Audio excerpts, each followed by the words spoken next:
وَلَقَدْ ذَرَأْنَا لِجَهَنَّمَ كَثِيرًا مِنَ الْجِنِّ وَالْإِنسِ لَهُمْ قُلُوبٌ لَا يَفْقَهُونَ بِهَا وَلَهُمْ أَعْيُنٌ لَا يُبْصِرُونَ بِهَا وَلَهُمْ آذَانٌ لَا يَسْمَعُونَ بِهَا أُولَئِكَ كَالْأَنْعَامِ بَلْ هُمْ أَضَلُّ أُولَئِكَ هُمُ الْغَافِلُونَ صدق اللہ۔ میرے محترم دوستو، 3 نعمتیں ایسی ہیں اللہ نے ہر انسان کو عطا، غریب ہے اس کے پاس بھی ہے، امیر ہے اس کے پاس بھی ہے، اور بہت قیمتی نعمتیں ہیں اللہ نے بن مانگے دیے ہیں، بغیر قیمت کے دیے ہیں، بغیر کسی معاوضے کے اللہ نے دیے ہیں، اور سب کو دیے ہیں۔ امیر کے پاس بھی ہے، غریب کے پاس بھی ہے، معتدل کے پاس بھی ہے، کوئی ان نعمتوں سے محروم نہیں الا ماشاء اللہ، کوئی عبرت کے لیے، نصیحت کے لیے ان میں سے کوئی ادے سے محروم ہو تو ہو، لیکن مجموعی طور پر ایسا نہیں۔ جیسے اللہ رب العزت فرماتے ہیں کہ وَلَقَدْ ذَرَأْنَا لِجَهَنَّمَ كَثِيرٌ مِنَ الْجِنِّ وَالْإِنسِ، ہم نے بہت سے انسانوں اور جنات کو پیدا کیا ہے جہنم کے لیے۔ یعنی ایسا نہیں ہے کہ ان کی تخلیق ہی جہنم کے لیے ہے، بلکہ دنیا میں ان کو بھیجا تھا کہ جاؤ آخرت کماؤ، اللہ کو راضی کرو، لیکن انہوں نے اپنی اختیار کو، اپنے آزادی کو اللہ کی ناراضگی کے کاموں میں خرچ کیا اور اپنے آپ کو جہنم کا مستحق بنایا۔ ایسا نہیں کہ اللہ نے ان کو دائمی جہنم میں لکھا، بلکہ انہوں نے اپنے اعمال سے اپنے آپ کو جہنم کا مستحق بنایا۔ جیسے حدیث میں آتے حضور صلی اللہ علیہ وسلم فرماتے ہیں کہ جب کسی انسان کو قبر میں رکھا جاتا ہے، نیک انسان ہوتا ہے، نیک انسان جب ہوتا ہے تو اللہ پاک قبر میں رکھتے ہی،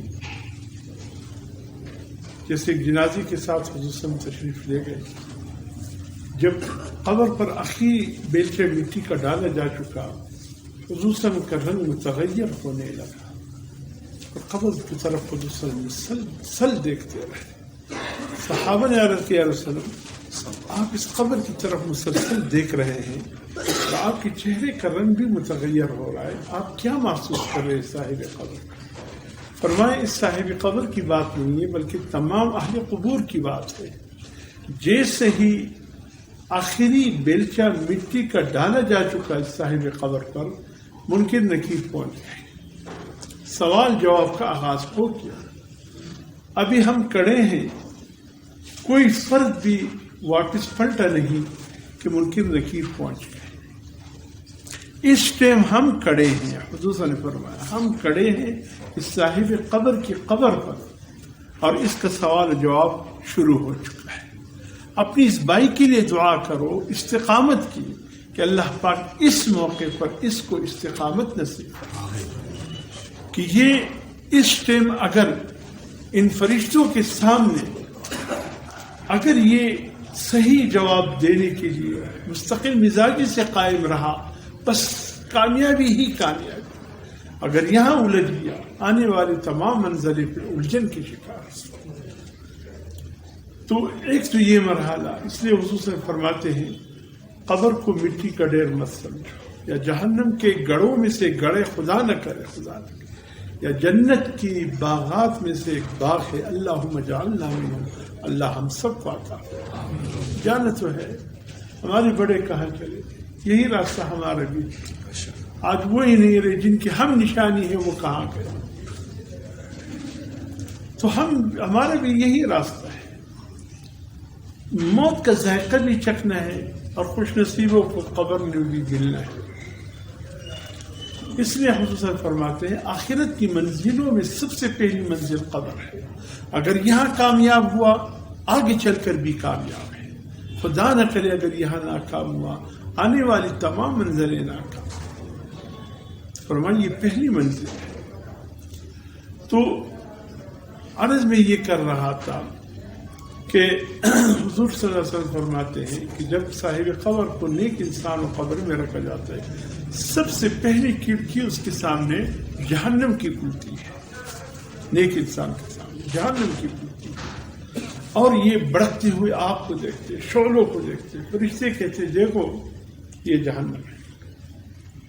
تمہارا نام یہاں بھی لکھا تھا، لیکن تو نے دنیا کی زندگی اپنی اختیار کو اس انداز میں تو نے دنیا میں اپنے اختیار کو استعمال کیا کہ غلط رخ پر نہیں چلے، اچھے رخ پر چلے گئے. اپنے اختیار کو اللہ کی ناراضگی میں نہیں لگایا، اللہ کی رضا کے کاموں میں لگایا. اس لیے اب یہاں سے آپ کا نام کاٹ لیا جاتا ہے. بس یہ آخری منظر ہے، دیکھ لو. اس کے بعد تمہارے اوپر جہنم کا منظر نہیں کھلے گا. اب اس کے بعد دوسری کھڑکی کھلتی ہے. سبحان اللہ، جنت کی ہوائیں، جنت کی نعمتیں، جنت کی نظارے اب سامنے نظر آنے لگتے. اس کا دل مچل جاتا ہے. پر اسے کہتے ہیں یہی مقام، یہاں بھی تمہارا نام لکھا تھا. تو نے دنیا کی زندگی کو ایسا گزارا کہ اپنے نام کو تم نے جو ہے اپنے نام کو تم نے جو ہے اب یہاں پر مستقل کر دیا. اب تیرا نام یہاں لکھ دیا گیا. جب تو اس قبر سے اٹھ کر آئے گا یہ تیرا مقام ہے، سیدھے چل کر ادھر ہی پہنچے گا.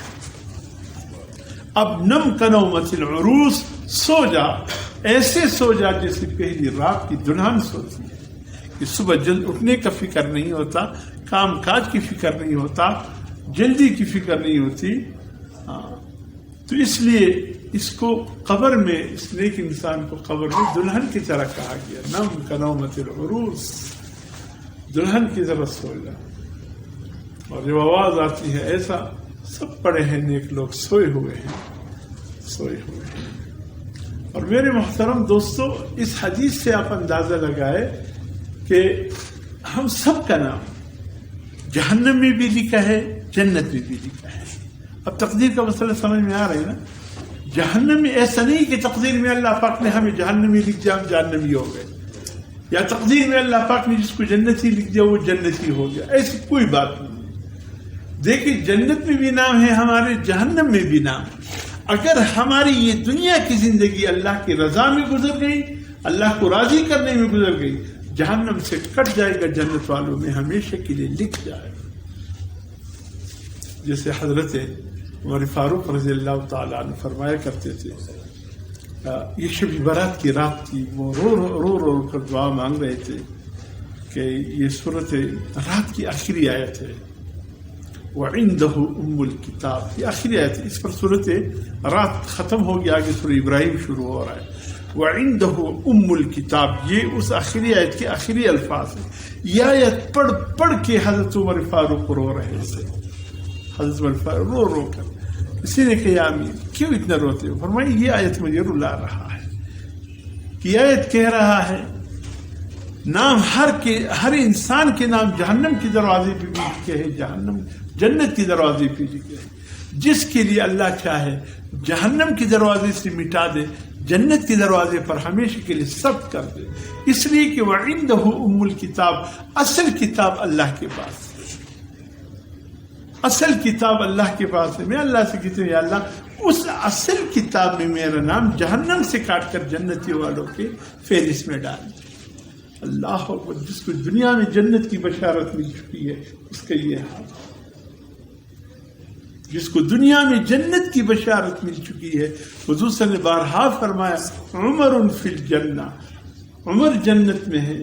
فرمایا جس راستے پہ عمر گزرتا ہے، شیطان جب آتا ہے تو اس راستے کو چھوڑ دیتا ہے جس راستے سے عمر کا گزر ہوتا ہے. اور فرمایا عمر وہ ہے جس کی زبان پہ اللہ نے حق کو جاری فرمایا. عمر کی زبان سے جو نکلتا ہے حق ہی نکلتا ہے. اور بارہا جس کی سوچ اور تصور کو اللہ نے قرآن کی آیت بنا دی ہے. اتنا کچھ ہونے کے باوجود اتنا اللہ کا خوف، اتنا اللہ کا ڈر تھا کہ پھر بھی روتے تھے. اللہ اصل کتاب آپ کے پاس ہے، تو چاہے تو جہنم کے رجسٹر میں میرا نام ڈال دے، تو چاہے جنت کے رجسٹر میں ڈال دے. اللہ جہنم کے رجسٹر سے ہٹا کر کے میرا نام جنت والوں کے رجسٹر میں ڈال دے. اصل کتاب تو تیرے پاس. تو اس لیے اللہ رب العزت فرماتے بہت سے انسان اپنے ہاتھ سے ایسے کام کر جاتے ہیں جو اللہ کو راضی کر جاتے ہیں. جیسے ایک ایسا بھی آتا ہے کہ حضور صلی اللہ علیہ وسلم فرماتے پوری زندگی ایک انسان جنتیوں کا عمل کرتا ہے آخری عمر میں ایسا کام کر جاتا ہے کہ وہ جہنمیوں کی لائن میں آ جاتا ہے، اور پوری زندگی وہ جہنمیوں جیسے کام کرتے ہیں، پھر ایسا عمل کرتے ہیں کہ اللہ اس کو اٹھا کر کے جنتیوں کی لائن میں ڈال دیتے ہیں۔ جب خیبر کے موقع پر حضور صلی اللہ علیہ وسلم آئے اور خیبر کا محاصرہ ہوا، یہودیوں کا وہ بہت بڑا علاقہ تھا، صدی 7 کی بات ہے، تو صبح کے وقت ایک چرواہا نکلا، وہاں سے بھیڑ بکریاں جمع کر کے، خبر والے یہودیوں کی جتنی بھیڑ بکری سب کو جمع کر کے باہر نکل آیا مین گیٹ سے کہ جنگلات کی طرف جاؤ، بھیڑ بکریوں کو یعنی چرانے کے لیے لے جاتا تھا، صبح کو ان کے تنے دودھ سے بھر جاتے تو واپس لے آتا، گھروں پہ چھوڑ دیتا، اس کے کہا نہیں تو بیچارے کچھ مل جاتا۔ تو چرواہا آیا اپنی بھیڑ بکریوں کو جمع کر کے جب جانے لگا مین گیٹ سے، یہ تقریباً اشراق کا وقت تھا یا اشراق کے وقت کے قریب وقت تھا، باہر نکل آئے تو دیکھا ایک بہت بڑی جماعت آئی ہے، خیمے لگائے ہیں، قریب کچھ اصحاب تھے ان کے قریب آ کر چرواہے نے پوچھا کون ہو تم لوگ؟ انہوں نے کہا کہ ہم حضور صلی اللہ علیہ وسلم کی معیت میں آئے ہیں، مسلمان ہیں۔ کہا مسلمان ہو، کیا کرنے آئے ہو؟ کہا کہ ہم نے خیبر کو محاصرے میں لیا ہے، ان کے شرور بہت بڑھ گئے تھے، یہودیوں کے فساد بہت بڑھ گئے تھے، انہیں تنبیہ دینے کے لیے ہم آئے ہیں۔ تو کہا کہ آپ نے کہا کس کے پیغام کے ساتھ آئے؟ کہا اللہ کا رسول ہم نے آیا۔ کہتے وہ رسول کیا کہتے؟ تو صحابی نے کہا وہ رسول ایک اللہ کا پیغام لے کر ہے کہ ایک اللہ کو مانو، اسی کے احکامات پر چلو، میں اللہ کا رسول میری اتباع کرو۔ اچھا مجھے ملواؤ ان سے؟ کہا ضرور۔ کہا مجھ سے مل لے گا؟ کہا کیوں نہیں، کیوں نہیں؟ کہتے میرے یہ پھٹے پرانے کپڑے ہیں اور دھلے ہوئے بھی نہیں ہیں، کیا اس حالت میں مجھ سے؟ کہا سبحان اللہ، جب تم کلمہ پڑھ لو تمہاری خوشبو اندر ایمان کی خوشبو آئے گی، کپڑوں سے کچھ نہیں، وہ پیغمبر تمہیں اپنے گلے سے لگا دے۔ وہ آیا، اس سے بات کی، فوراً متاثر ہوا، ایمان لے آیا، پھر کہنے لگے وسلم یہ خیبر کی یہودیوں کی بھیڑ بکریاں ہے تو اب یہ حلال ہو گئے ہمارے لیے، آپ لے جائے۔ فرمایا نہیں، تم وعدے کے ساتھ لے کر آئے ہو، وعدے کے ساتھ لے کر آئے ہو کہ چلانے کے بعد میں گھروں میں واپس کر دوں گا، چھوڑ دو اس کو مین گیٹ پر، اپنے گھروں کو جائے، اس کے بعد جو ہمارے ہاتھ لگے گا وہ مال غنیمت ہوگا۔ اب تو تم وعدے کے ساتھ لے کر آئے ہو، اب اس وعدے کا پاس رکھو، ان کو واپس کر دو تاکہ اپنے گھروں کو جائے، اس کے بعد پھر دیکھیں گے کیا ہونا ہے۔ وہ گیا، تمام بھیڑ بکریوں کو واپس کر دیا، واپس ہے حسن کے پاس، چاشت کا وقت تھا۔ خیر سر میں کیا کروں، ابھی کلمہ تو پڑھ لیا، میں کیا کروں؟ حضور نے فرمایا اب ایسا کوئی عامل متوجہ نہیں ہے اس وقت، جب زہر کا وقت داخل ہو گیا تمہارے پاس زہر کی نماز پڑھ لینا، تم پر ابھی نماز بھی فرض نہیں، روزہ بھی فرض نہیں، زکات بھی فرض نہیں، ہر کچھ بھی نہیں، کلمہ پڑھ لیا، بس بیٹھے رہو دیکھتے رہو۔ اس دوران اصحاب رسول اللہ صلی اللہ علیہ وسلم فلاں طرف یہودیوں سے انہوں نے یعنی کچھ لڑائی ہو رہی ہے، معمولی سا وہ نکل آئے، حضور نے فرمایا جاؤ اس کا سے جواب کرو۔ یہ چرواہا اٹھا، یا رسول اللہ مجھے بھی چھوڑ دیجیے، میں بھی جاؤ۔ حضور نے اچھا تم بھی جاؤ۔ اللہ کی شان، اس میں 2 صحابہ شہید ہو گئے، ان میں یہ چرواہا بھی تھا۔ ابھی زہر کا وقت داخل نہیں ہوتا، یہ شہید ہو گیا، حضور صلی اللہ علیہ وسلم کے سامنے لائے، یا رسول اللہ گھنٹہ پہلے بھی ایمان لائے۔ حضور صلی اللہ علیہ وسلم نے سبحان اللہ، دیکھو اس شخص کو کلمہ صرف پڑھا، نہ نماز پڑھی، نہ روزہ رکھا، نہ حج کیا، کچھ بھی عمل بھی نہیں کیا، آیا اور جنت میں چلا گیا۔ پوری زندگی کفار جیسے اعمال کیے، آخری لمحے میں کلمہ پڑھ کر سیدھے جنت میں چلا گیا۔ اللہ کیا عجیب معاملہ۔ تو اب ایسا نہیں ہے کہ اللہ نے جس کو ازلی جہنمی پیدا کیا وہ ازلی انسان اپنے عمل سے جنت اور جہنم بناتا ہے، یاد رکھیں، ہم اپنے عمل سے جنت اور جہنم بناتے ہیں۔ ایسا نہیں کہ اللہ نے ہمارے نصیب میں جہنم لکھ دیا، ہم جتنے بھی عمل کریں جہنم میں جائیں گے، یا اللہ پاک نے ہماری نصیب میں جنت لکھ دیا، ہم جیسے بھی رہیں جنت، ایسی کوئی بات نہیں ہے۔ ہمارے اعمال جیسے ہوں گے اسی پر فیصلہ ہوگا۔ تو اس لیے اللہ پاک فرماتے ہیں کہ اکثر لوگوں کے اعمال جہنم میں جانے والے۔ یہ کون لوگ ہیں؟ لہم قلوب، یہ وہ لوگ ہیں جن کے پاس دل تو ہے، لا یفقہون بہا، سوچنے سمجھنے کی صلاحیت سے محروم. وَلَهُمْ أَعْيُنٌ ان کے پاس آنکھیں تو ہیں اللہ کی قدرت کے نظاروں کو دیکھنے سے محروم ہے. وَلَهُمْ آذان ان کے پاس کانیں تو ہیں، کان موجود ہیں، لا يسمعون بها وہ سنتے نہیں ہیں اس سے حقیقت پر. اولئک کالانعام جانوروں کی مانند ہے.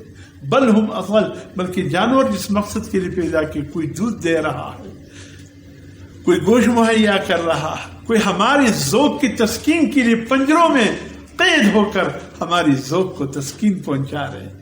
کسی پنجرے میں ہمیں شیر نظر آتے، کسی پنجرے میں بندر نظر آتے، کہیں کون سے جانور بندہ ہوا نظر آتا ہے، تاکہ ہم اپنی ذوق کی تسکین حاصل کر سکیں. وہ تو جس مقصد کے لیے پیدا کیا اس مقصد کو پھر بھی تو وہ پورا کر رہے ہیں. اس لیے اللہ فرماتے جانور نہیں بل ہم اضل بلکہ جانور سے بھی گئے گزرے. جانور جس مقصد کے لیے پیدا کیا وہ تو پورا کر رہے. اولئک هم الغافلون یہ وہ لوگ ہیں جن کی دل غفلت میں پڑے ہیں، دل غفلت میں پڑے. میرے محترم دوستو، جب دل غافل ہو جائے اللہ مان، اس دل کو بیدار کرنے کی ضرورت ہے. اللہ والوں کے لیے جو محنت کا میدان تھا وہ دل، اللہ والوں نے دل پہ محنت کی، دل بدل گیا، سب کچھ بدل گیا. اصل دل بدلنے کی بات ہے.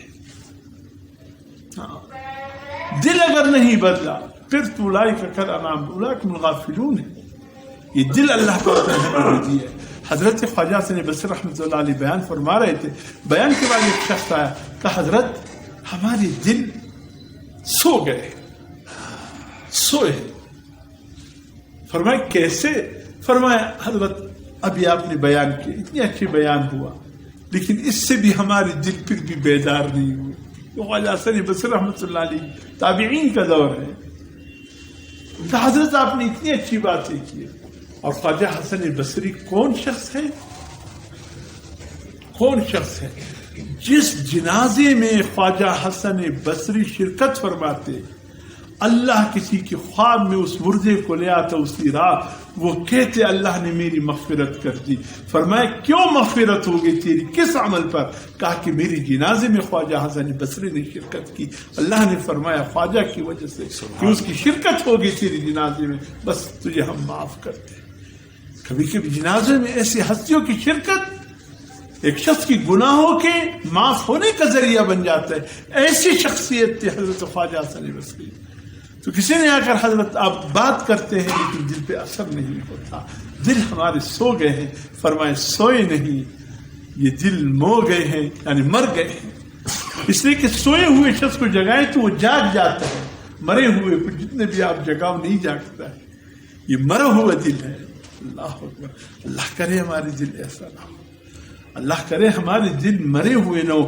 کفار کی دل مر چکے. آپ کہیں گے تو خون کا لوترا ہے، چلتا پھرتے حرکت بھی کر رہے، وہ چلتے کیسے مر گئے؟ ایسے مر گئے کہ اس میں سوچنے سمجھنے کی صلاحیت ختم، فہم ادراک کی صلاحیت ختم ہو. اللہ کی طرف اس دل کا کھچاؤ نہیں جا رہا ہے، اللہ کی طرف رجوع نہیں جا رہا ہے. دل ایسا ہو تو وہ مرا ہوا دل ہے، بظاہر چلتا چلتا. حضرت ایک معرکہ تھا، امیر حضرت سعد بن وقاص رضی اللہ تعالیٰ عنہ اس معرکے میں امیر تھے. پریشان تھے کہ مسلمان کم ہے اور کفار زیادہ ہے. رات خیمے میں خالد ولید رضی اللہ تعالیٰ عنہ جو آپ کے ماتحت لڑ رہے تھے خیمے میں آئے. یا حضرت کیوں پریشان ہو؟ فرمایا کل معرکہ ہے کفار سے، ان کی تعداد بہت زیادہ ہے مسلمانوں سے، ہماری کم ہے، پتہ نہیں کیا ہوگا. فرمایا حضرت کل کا معرکہ مجھ پر چھوڑو، وہ 70,000 ہیں، آپ مجھے صرف 70 افراد صبح دے دینا، دیکھنا کیا ہوتا ہے. جب صبح ہو گئی حضرت خالد ولید حضرت سعد بن وقاص نے 69 افراد حوالی کر دی. یہ فرمایا حضرت 70، فرمایا 70 بھی تم خود، 70 بھی تم ہو. فرمایا ٹھیک ہے. معرکے میں گئے، گمسان کی لڑائی ہو گئی. نتیجہ اللہ نے مسلمانوں کے حق میں کر دیا. دیکھا تو 6 مسلمان کم تھے. امیر نے کہا کہ ڈھونڈو کہاں ہے. جب ڈھونڈو گیا وہ 6 کے 6 زخمیوں میں مل گئے، وہ بھی زندہ مل گئے. حضرت صاحب نے فرمایا خالد یہ کیسا معرکہ ہوا؟ کیا ہو؟ فرمایا ہم زندہ دل تھے، وہ مرے ہوئے دل تھے، زندوں کا مروں کے ساتھ کیا مقابلہ. ہمارے دل اللہ کے ذکر سے لبریز آباد تھے، زندہ تھے، اللہ کی طرف کی چاؤ توجہ تھا، ان کی دل اللہ سے کٹے ہوئے تھے. تو کٹے ہوئے دلوں کا، اللہ سے کٹنے والے دلوں کا اللہ کی طرف رجوع کرنے والے دلوں کے ساتھ کیا مقابلہ.